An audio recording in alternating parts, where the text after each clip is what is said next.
Sa kay Angelica Sembrano na nagsasabi na nakapunta siya sa langit. Dati nauso yung video niya ni Angelica Sembrano. Sinasabi niya nakapunta siya sa langit, nakapunta din siya sa impyerno. And kilala natin ito, si Apollo Kibuloy, who claimed that he is the appointed son of God. At di kalaunan ay claim niya na he is the owner of the world.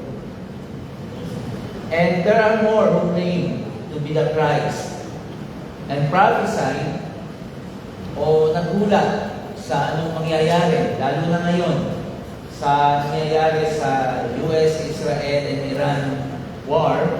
Maraming mga speculations or mga prophecies na sinasabi ng iba patungkol sa nangyayari. Pero hindi tayo dapat mag-wonder o mag-isip ano ba talaga nangyayari sa mundo natin ngayon sapagkat ito ay nakatala sa salita ng Diyos. So, saan ka hanap ng kasagutan sa mga nangyayari at sa mga nangyayari?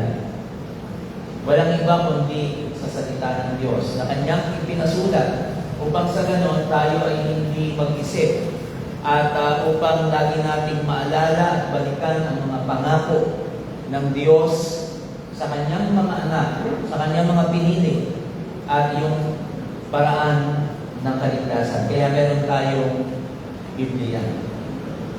So makikita natin in the book of Revelation, it offers the answer and comfort for the church. Kaya sa umaga kong ito, ay titignan po natin ang Revelation chapter 5 verses 1 to 7. Revelation chapter 5 verses 1 to 7. Then I saw in the right hand of him who was seated on the throne a scroll within and on the back, sealed with 7 seals. And I saw a mighty angel proclaiming with a loud voice, "Who is worthy to open the scroll and break its seals?" And no one in heaven or on earth or under the earth was able to open the scroll or to look into it. And I began to weep loudly, because no one was found worthy to open the scroll or to look into it. And one of the elders said to me, "Weep no more. Behold, the Lion of the tribe of Judah, the Root of David, has conquered, so that he can open the scroll and its 7 seals." And between the throne and the 4 living creatures, and among the elders, I saw a lamb standing as though it had been slain, with 7 horns and with 7 eyes, which are the 7 spirits of God sent out into all the earth. And he went and took the scroll from the right hand of him who was seated on the throne. Then I will continue. And when he had taken the scroll, the 4 living creatures and the 24 elders fell down before the Lamb, each holding a harp and golden bowls full of incense, which are the prayers of the saints. And they sang a new song, saying, "Worthy are you to take the scroll and to open its seals, for you were slain, and by your blood you ransomed people for God. From every tribe and language and people and nation, and you have made them a kingdom and priests to our God, and they shall reign on the earth." Then I looked and I heard around the throne and the living creatures and the elders the voice of many angels, numbering myriads of myriads and thousands of thousands, saying with a loud voice, "Worthy is the Lamb who was slain to receive power and wealth and wisdom and might and honor and glory and blessing."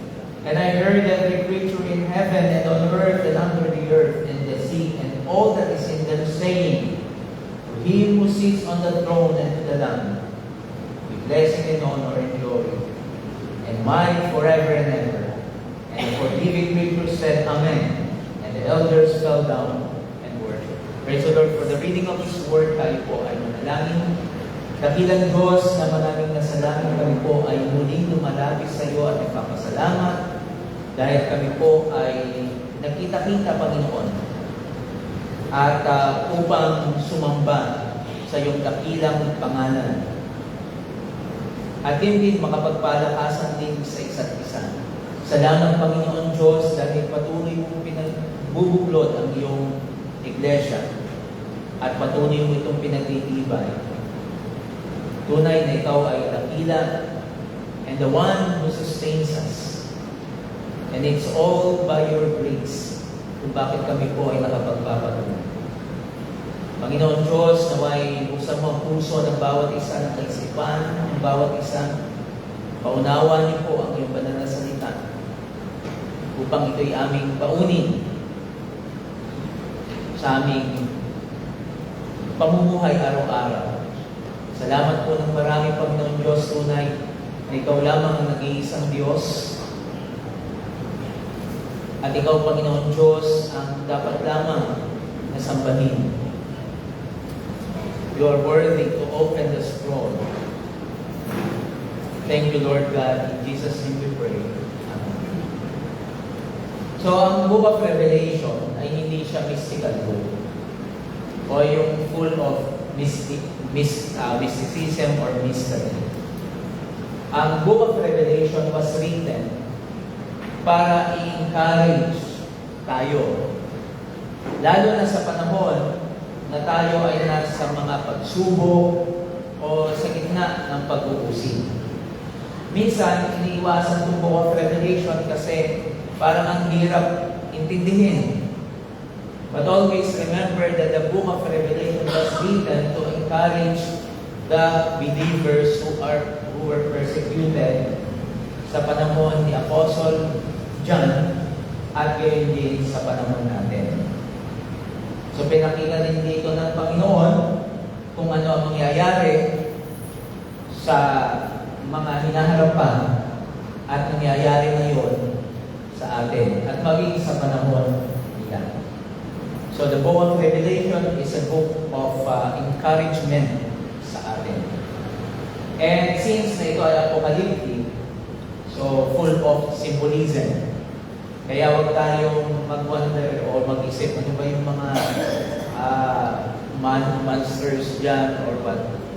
They are more full of symbolism. Kasi ang iba naniniwala na literal na halimaw, literal na four horsemen, kung natatandaan nyo. But these four horsemen are symbols. Kumbaga, ang tinutukoy dito ay yung mga nangyayari noon at nangyayari ngayon at mangyayari pa. So, but this time, bibigyan natin pansin ang Revelation chapter 5 verses 1 to 7. At always remember, always keep in mind sa pagbabasa ng o pag-aaral ng Book of Revelation. So, ang Revelation chapter 5 ay nakapaloob kasi may mga 5 cycles. Ang Revelation ay nakapaloob sa second cycle dahil ang aklat na ito ay 7 cycles.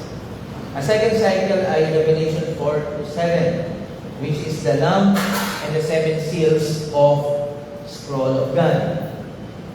Mahalaga na laging ipaalala na ang Revelation ay, again, makapagbibigay sa atin ng lakas upang magpatuloy sa pananampalataya at upang tumingin at maghintay ng matyaga sa muling pagbabalik ng ating Panginoong Jesucristo. At ito ay nagsisilbing liwanag sa madilim ng mundong ito at nag-aalis din ng takot at agang-agang sa iglesia sa panahon ng kapighatian o pagdurusa.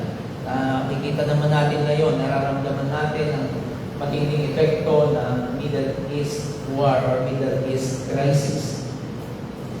But we should always look on the eternity.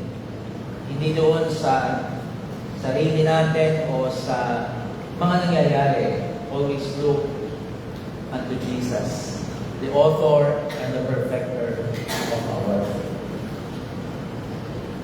At ito ay nagbibigay ng malinaw na larawan ng katangian ng Diyos at katagumpayan ni Kristo at ng Kanyang Iglesia. So kaya, hindi ito sulat ng isang, alam niyo yung kababalaghan o mga conspiracy theories. Ang pinaka-tema ng Book of Revelation ay katagumpayan ng Panginoong Kristo. At dahil matagumpay sa Kristo, ay matagumpay din ang Kanyang Iglesia. So, ang mensahe natin ngayon is the sovereign purpose and plan of God executed by our Lord Jesus Christ. O isinagawa ng Panginoong nating Kristo ang soberanya ng layunin niya at plano ng Diyos. So in Revelation chapter 5, verse 1 to 7, reveals about God's eternal purposes and the important key role of Christ sa katuparan ng plano ng Panginoong Diyos. Dalawang bagay ang ating titingnan, the eternal purpose and plan of God. At Jesus Christ executed the purpose and plan of God. Now, after the vision of God's throne, kung mababasa nyo ang chapter 4, 4, there is a vision of the scroll in the right hand of the one who was seated on the throne. So, itong Revelation chapter 5. So, God is not literally seated on the throne. Kumbaga, ginamit niyan na salita na He is on throne, He is in His throne upang maunawaan natin mabuti na ang Diyos ay nag-ahari. God did not literally hold in His right hand the sealed scroll. These are figurative words that convey important meaning and emphasis.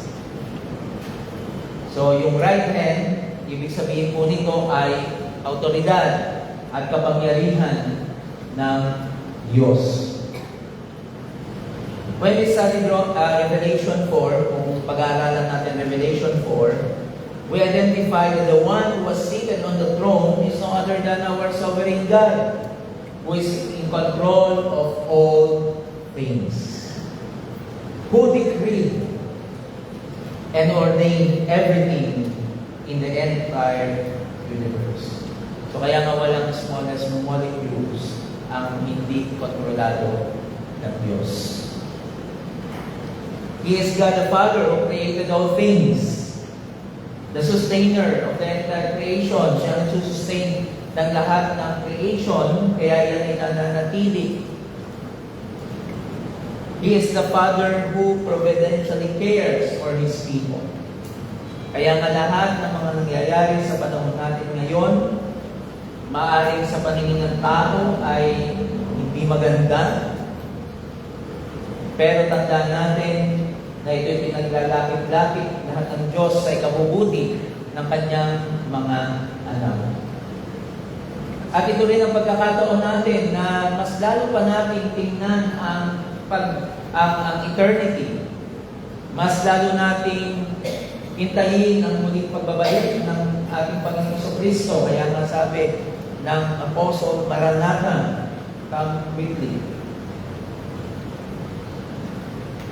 This sealed scroll, yung binanggit dito sa chapter 5, is not a literal scroll, but merely a symbol. Simbolo lang po. Gayunpaman, ay bibigay ko po sa inyo briefly yung background about the scroll para mas maintindihan po natin. A scroll, according to medieval Jews, would be 100 feet long, so napakahaba. when unrolled, and you cannot see the writings on it unless you unroll it. A scroll is a rolled parchment or paper, so nakabalungkon. And I believe na nakakita na kayo ng halimbawa ng isang scroll. So in this passage, the scroll is sealed. So nakaselyo, di pa bukas, as it is usually made up of wax or clay. So the seal will stamp on the scroll to signify that no one can open it unless a person is authorized to do so. So dahil nakabulong-bulong siya, nakasara, so wala, at saka merong tatak yun. Noong unang panahon, tinatatakan yun ng hari. At walang sino man ang pwedeng magbukas nun, kundi yung authorized niyang tao na pwedeng magbukas. So the seal is that no one is authorized to open, no one. Kaya napansin natin sa ating binasa, si Apostle John ay tumatangis, umiyak. Kaya sabi ng isa sa mga elders, "Weep no more, behold, the Lion of the tribe of Judah, the Root of David has conquered, so that he can open the scroll and its 7 seals." So why was John so moved when he found that no one was worthy to open the scroll? Bakit siya tumatangis? Bakit siya umiiyak? Nung nakita niya na walang karapat-dapat na magbukas ng scroll na ito. Because the scroll represents, ang ibig sabihin nito, is the eternal decree of God. Namely, His eternal purpose according to the counsel of His will, whereby for His own glory He hath foreordained whatsoever comes to pass. At ito din ay tumutukoy doon sa magandang plano ng Diyos sa Kanyang Iglesia. Pakinggan natin sinabi ni Joel Beatty about the scroll. The scroll of Revelation chapter 5 symbolizes for us God's plan. It is His purpose for the entire universe and all creatures in all ages and unto all eternity. It is His plan of sweet salvation and bitter judgment. Ezekiel 2:9 to chapter 3 verse 3. That is the significance of the writing on both sides. There is no space for additional writing. There are no omissions waiting to be filled in or corrections needed. There is completeness here. The book is full. The scroll is God's comprehensive, detailed, unchangeable plan for His creation. From the falling of a hair from your head, dear believer, to the least world-shaking events reported in today's news, everything is on that scroll. The destinies of every atom in the earth, as well as the mighty galaxy of the cosmos, are all there. So, in other words, lahat ng nangyayari sa panahon natin ngayon ay nakasulat na o nakaplano na sa eternal plan of God. So, umiiyak si Apostle John dahil kanyang iniisip ano ang mangyayari sa kanya at sa mga iglesia na inuusig at pinahirapan ng mundo. Ano ang gagawin ng Diyos sa kanila? At gagawin pa ng Diyos. Ngunit ang Diyos ay may pagtatakda mula sa umpisa. Mayroon siyang magandang plano sa kanyang iglesia. Ang paghawak ng Diyos ng kanyang kanang kamay sa scroll ay nangangahulugan ng kanyang authority, power, and sovereignty. Gagawin niya ang nasasaad at kanyang itinakda. Gagawin niya ang lahat ng yun. God provided the new heaven and new earth where His persecuted church can live with Him forever. Kaya tayo, as a militant church, we're still struggling with sin. We're struggling in this world. But soon, sa pagbabalik ng ating Panginoong Jesucristo, lahat ng ating pagtangis, lahat ng ating kalungkutan at paghihirap ay mapapalitan ito ng walang hanggang kaligayahan sa piling ng ating Panginoong Jesucristo. So kung ano man na napapanood natin sa balita o naririnig para kay John at sa mga persecuted churches during that time. At ganyan din, malaking kaaliwan sa atin ang isinulat at pinasulat ng Panginoon kay Apostle John.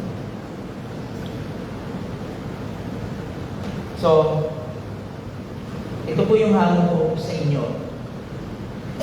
Have you ever thought of God's sovereignty and providence sa inyong buhay? O palagi niyo bang iniaalala ang pagiging soberano ng Diyos at Kanyang providensya? Lalo na sa panahon natin ngayon. Have you read the book of Revelation? And pray to God to understand this book.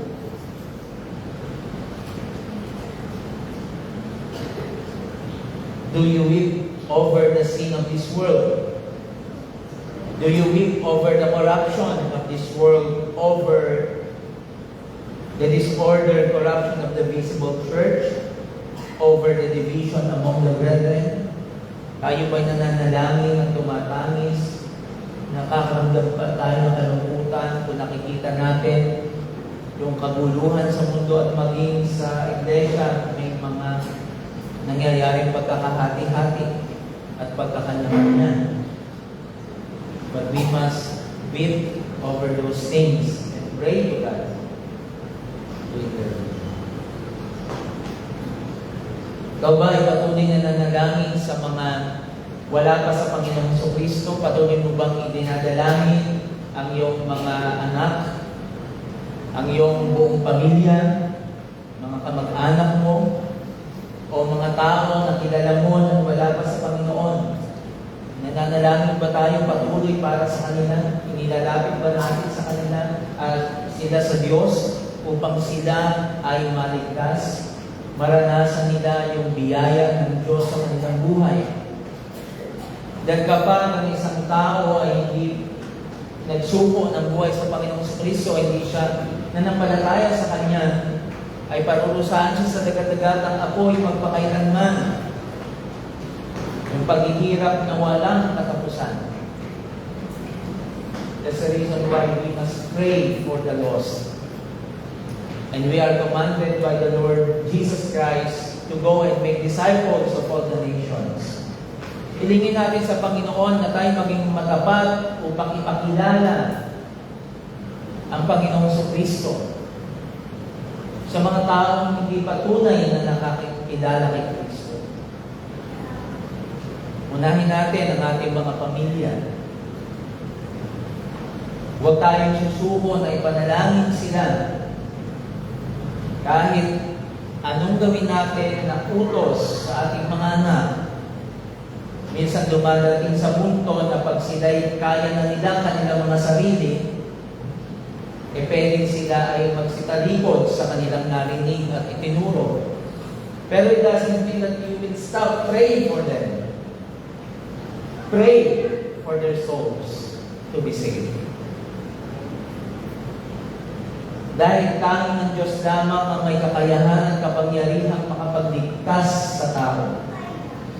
Tanging ng Diyos lang ang may kontrol na lahat ng bagay at lahat ng mga sitwasyon na nangyayari sa ating buhay. Walang aksidente, kaya hindi tayo naniniwala sa swerte dahil ang swerte ay walang pinanggalingan, bigla na lang nangyari. Pero ang tinuturo ng Biblia, ang Diyos ang may kontrol ng lahat ng bagay. At anuman nangyayari sa atin ay bahagi ng kanyang plano.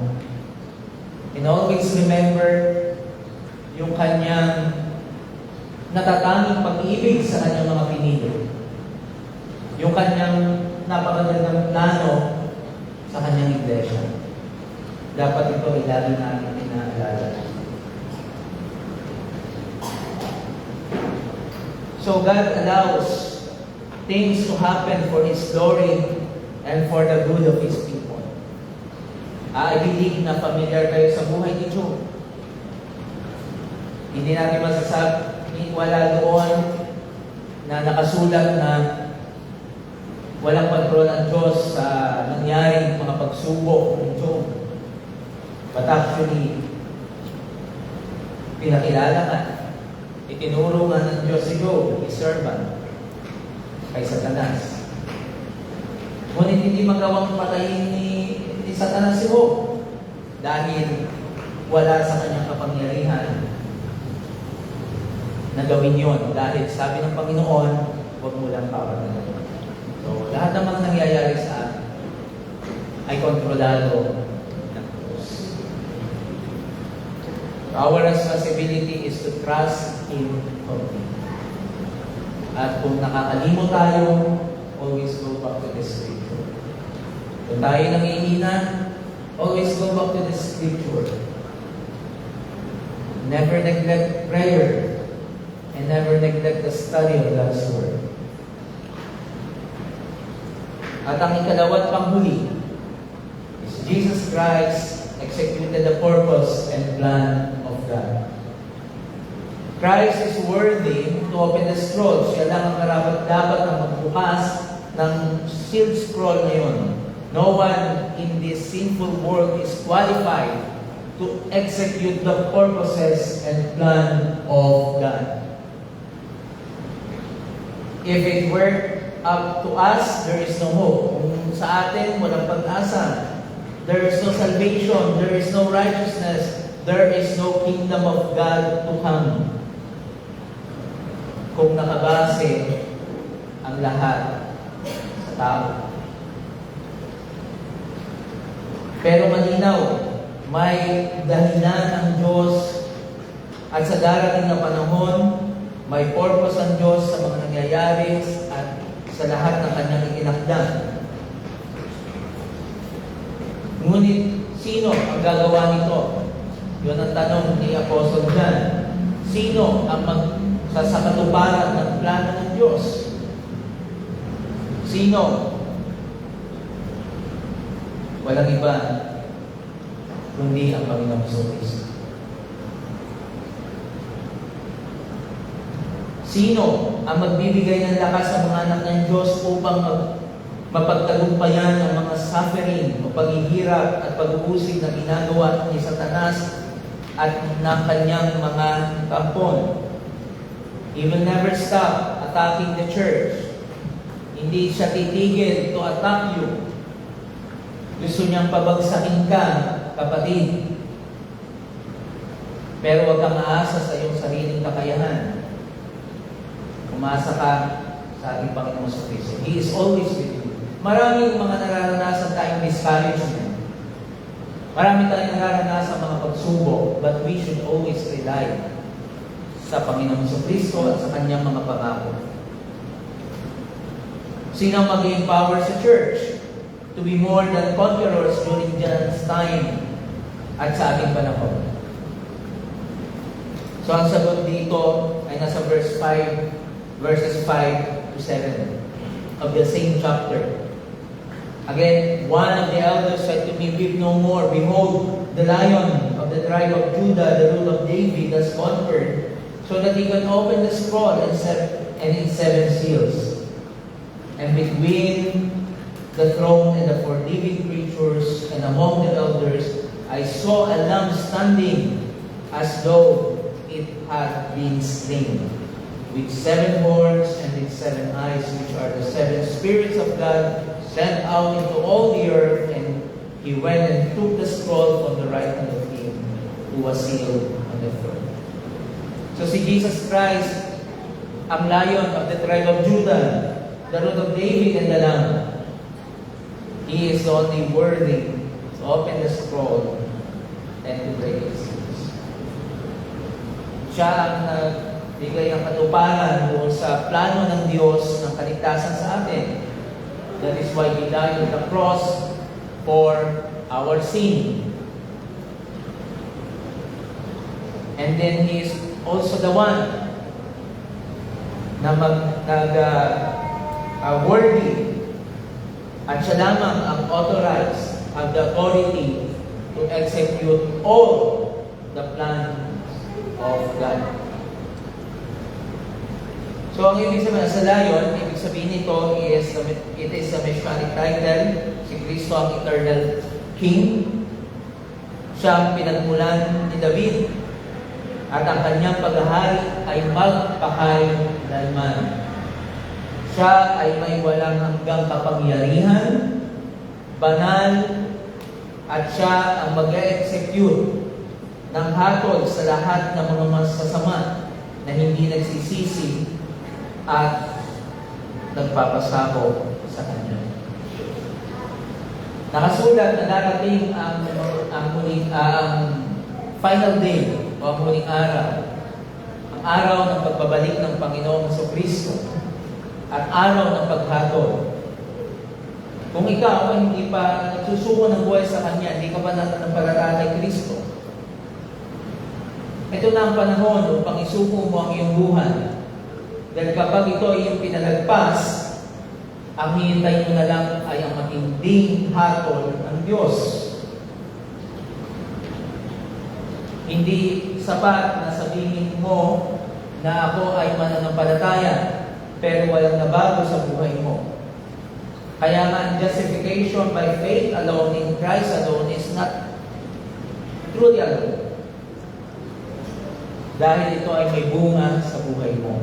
Ang kaligtasan ay laging may bunga. Laging may pagbabago nangyari sa buhay mo.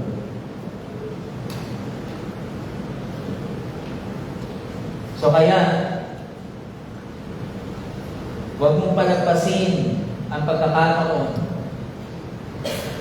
ng alok ng kaligtasan ng Panginoong Diyos. Isa lamang ang tagapagligtas, walang iba kundi si Jesucristo. He is the only way, the truth, and the life. At darating siya muli,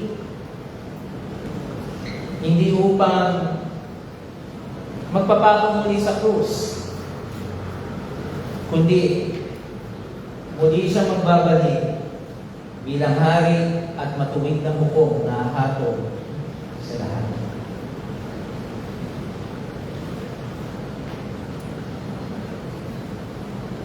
So kung sa tingin mo naman ay hindi ka pa panatag sa katotohanan ito at maring hindi mo maunawaan pa ang sacrifice ng Kordero ng Diyos o the Lamb of God, at kung ikaw man ay nakakaramdam pa rin ng takot sa hatol ng Diyos,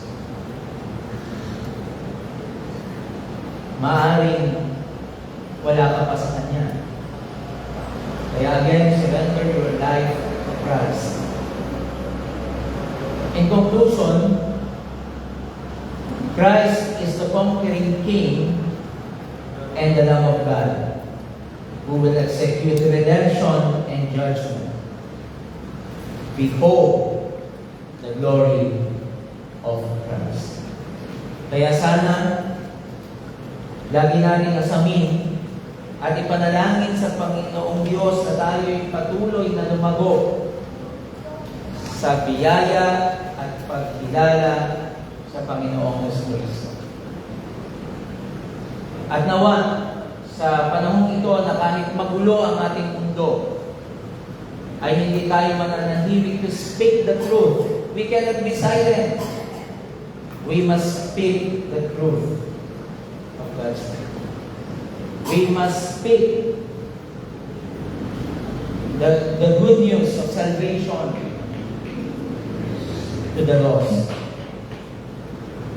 Huwag tayong titigil sa paglilingkod sa ating Panginoong Jesucristo sa pamagitan ng Kanyang biyaya. Tayo nakapagpapatuloy dahil sa masaganang biyaya ng Panginoon at dapat lamang na tayo patuloy na umasa sa kanyang biyaya. So I encourage you to continue to serve the Lord, to continue to make disciples of all nations. Sana lagi natin dalhin ang mabuting balita ng kaligtasan sa mga nangangailangan pa rin. Remember that the steward of God's Word ay hindi yung ibang mga institution or human organization. Ang steward of the Word of God is no other than the Church of our Lord Jesus Christ. Tayo. Manalangin po tayo. Dakilang Diyos, Ama namin nasa langit, salamat po sa oras ng ito. Salamat, Panginoon Diyos, sa comfort ng iyong banal na salita. Salamat, Panginoon Diyos, sa patuloy mong pagpapalakas sa iyong iglesia at tulungan niyo po kaming patuloy na umasa sa iyong pagkilos, sa iyong soberanya, at sa iyong mga salita. Tunay na tapat ka sa iyong pangako. Salamat po ng marami sa pangalan ni Jesus.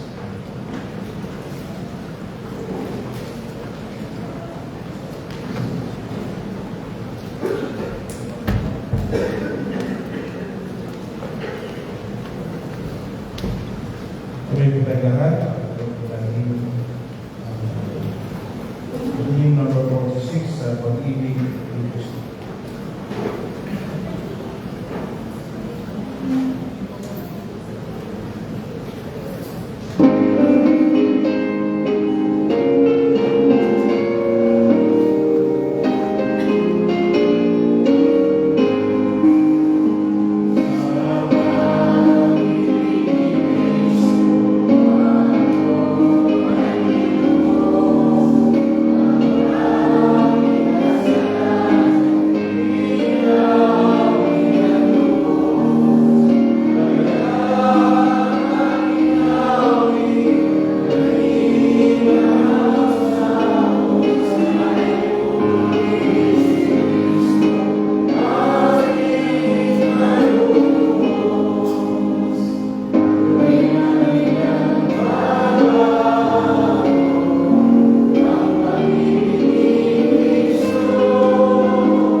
Tayo po'y manalangin. Dakilang Diyos, Ama namin na salamat po sa mensahe na narinig ng iyong mga anak. At patuloy na kami po inyong gabayan sa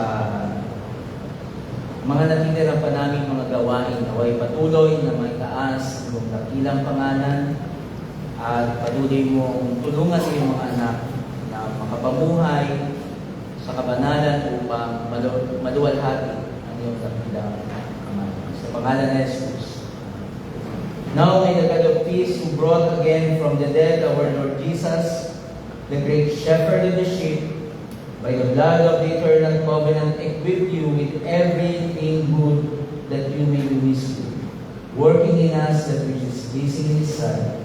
Through Jesus Christ, to whom be glory forever and ever. Amen.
Paalala po sa pag-iwan ng karawan ay April.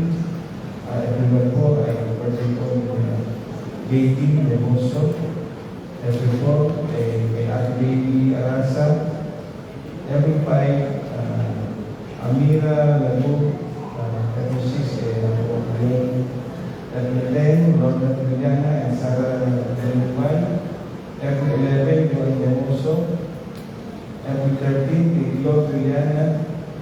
April 20, Shane Deluman. Sherlyn Deluman. April 21, Micah Valenzuela. Micah. Ate Eva. And MD Rosales. April 24, April 24, Pastor. At wedding anniversary po ng Ate Secretary.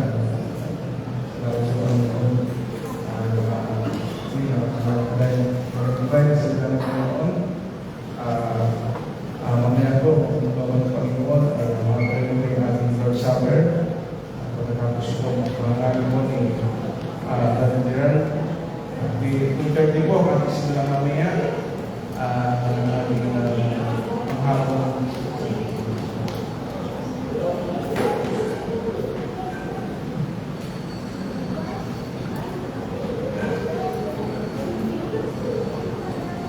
mamaya po may pagsusunod ng sabi ko, okay tayo sa liston, kung ano tayo ng pastor.